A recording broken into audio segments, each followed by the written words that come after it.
Rien n'est éternel. En haut des montagnes, là où les jours se dissolvent dans la brume et les nuits se couvrent du murmure des pins, vivait un vieux maître nommé Cain. Sa cabane, construite de ses propres mains, surplombait une falaise où la rivière s'aimait des vallées avec une force incessante, sculptant la roche avec la patience des siècles. Les moines de la vallée disaient que le maître pouvait parler au temps, qu'il écoutait le murmure de la rivière comme on déchiffre un ancien secret. Chaque jour, à l'aube, Cain s'asseyait face à l'eau, en silence, comme s'il attendait une réponse qui ne venait jamais. Un jeune disciple, Ri, arriva en quête de sagesse. Il avait parcouru temple et vallée, affronté son propre ego, dans l'espoir de trouver une vérité capable de le libérer de la peur de perdre, la peur de la mort, de la vieillesse, de la séparation, de l'oubli. Le maître dit Ri en s'inclinant profondément, « Dis-moi quelque chose qui ne change jamais, quelque chose auquel je pourrai m'accrocher quand tout s'effondrera. » Cain ne répondit pas tout de suite. Il se contenta de désigner la rivière. « Regarde bien, Ri, murmura-t-il. C'est ici que commence ton enseignement. » Ri observa la rivière avec attention. Les eaux courent avec urgence, glissant entre d'anciennes pierres, éclaboussant d'écume blanche comme si le vent les poussait à ne jamais s'arrêter. « Que dois-je voir, maître ?» demanda Ri, confus. « L'eau coule. » « C'est tout ?» Cain hocha légèrement la tête, sans quitter des yeux le cours d'eau.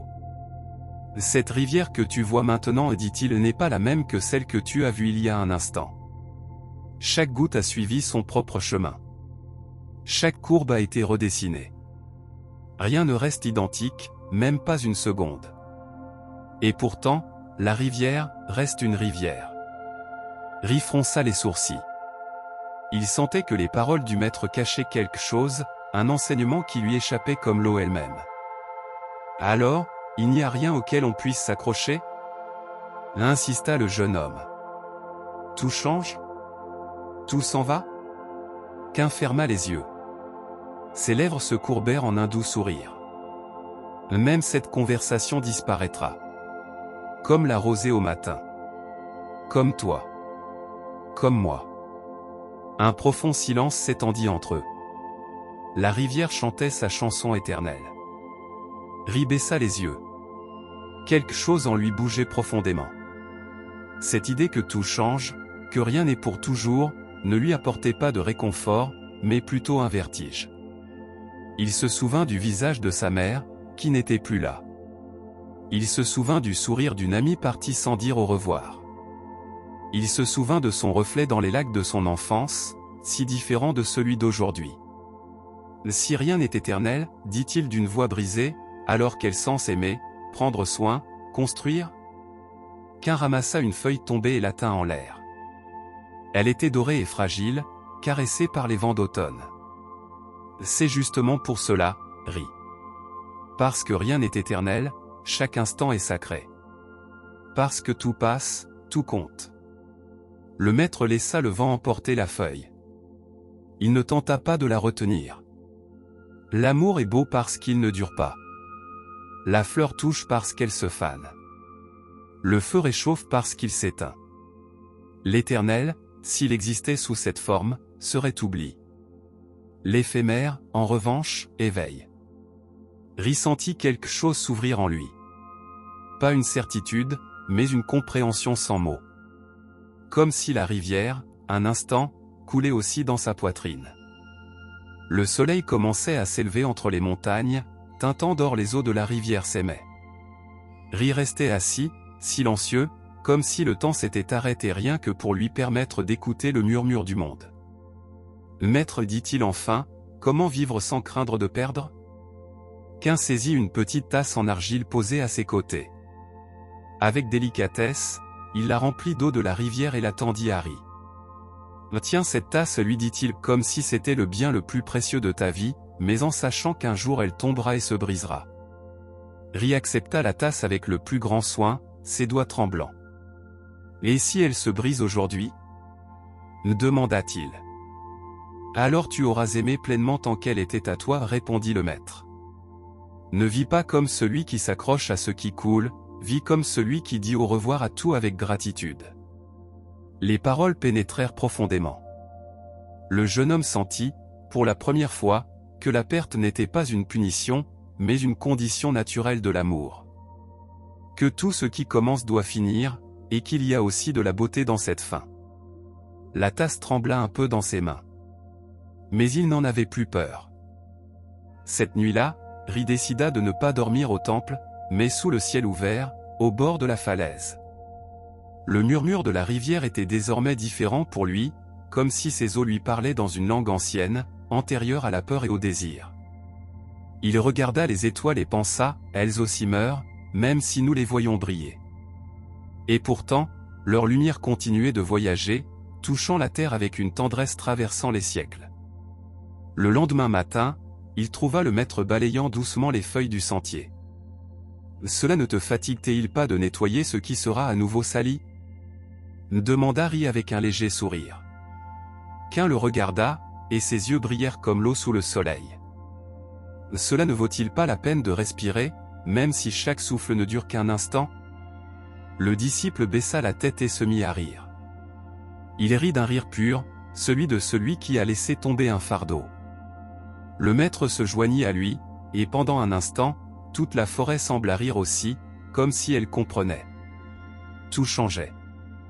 Tout se perdait. Mais justement pour cela, tout pouvait être aimé. Au fil des jours, Ri ne posait plus autant de questions. Ses pas étaient plus lents, ses gestes plus attentifs. Il commença à aider les anciens du village, à réparer ce qui se cassait sans tristesse, à écouter les histoires des autres sans interrompre. Un matin, alors qu'il puisait de l'eau dans la rivière, il vit son propre reflet parmi les ondulations. Pendant un instant, son visage s'effaça, se fondant avec le courant. Et il comprit quelque chose sans mots, lui aussi faisait partie de la rivière. Pas séparé, ni à part, mais fait du même flux, de la même impermanence. Ce soir-là, il s'approcha du maître avec une fleur sauvage à la main. Il l'offrit sans rien dire. Qu'un la reçut avec une légère révérence, comme on accueille un message sacré. « Pourquoi me la donnes-tu » demanda-t-il. Ri sourit. « Parce que demain, elle ne sera plus là. » Le maître hocha la tête, satisfait. « Alors tu as commencé à voir. » Les saisons passèrent. Les feuilles vertes devinrent rouges, puis dorées, puis tombèrent une à une. La neige recouvrit la montagne. Et avec elle, le silence devint plus profond. Un matin froid, qu'un ne sortit pas de sa cabane. Ri attendit. Il prépara du thé. Il balaya le sentier. Il observa la rivière. Au crépuscule, il entra et trouva le maître assis devant la fenêtre, les yeux fermés et un sourire paisible. Sa respiration s'était arrêtée. Il était parti comme la feuille qui tombe, comme le dernier flocon qui embrasse la terre et s'y fond. Ri ne pleura pas. Il s'agenouilla et resta longtemps en silence. Puis, il alluma une lampe et plaça à côté du maître la fleur séchée qu'il avait gardée depuis l'automne. « Merci de m'avoir montré que rien n'est éternel, chuchota Théil. Et de m'avoir appris que, pour cela, tout est sacré. » Le vent entra doucement par la fenêtre. La rivière poursuivait son voyage. Les saisons passèrent. Les feuilles vertes devinrent rouges, puis dorées, puis tombèrent une à une. La neige recouvrit la montagne. Et avec elle, le silence devint plus profond. Un matin froid, qu'un ne sortit pas de sa cabane. Ri attendit. Il prépara du thé. Il balaya le sentier. Il observa la rivière. Au crépuscule, il entra et trouva le maître assis devant la fenêtre, les yeux fermés et un sourire paisible. Sa respiration s'était arrêtée. Il était parti comme la feuille qui tombe, comme le dernier flocon qui embrasse la terre et s'y fond. Ri ne pleura pas. Il s'agenouilla et resta longtemps en silence. Puis, il alluma une lampe et plaça à côté du maître la fleur séchée qu'il avait gardée depuis l'automne. « Merci de m'avoir montré que rien n'est éternel, chuchota Théil. Et de m'avoir appris que, pour cela, tout est sacré. » Le vent entra doucement par la fenêtre. La rivière poursuivait son voyage.